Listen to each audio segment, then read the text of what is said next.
Gandang hapon everyone. Samahan niyo ako magluto ng tinolang manok.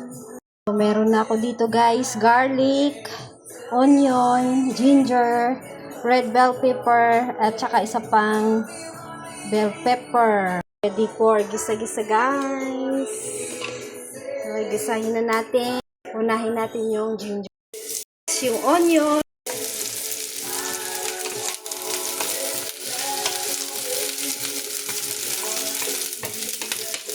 And then yung garlic.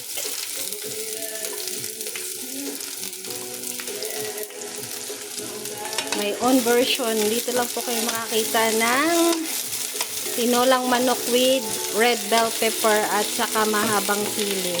Green. Nasama ko na rin yan.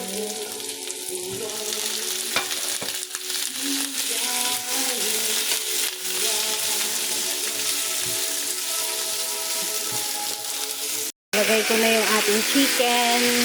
Bisa natin para mawala yung langsa. Lagyan natin ng patis. Pampalasa. Saka Knorr chicken cube.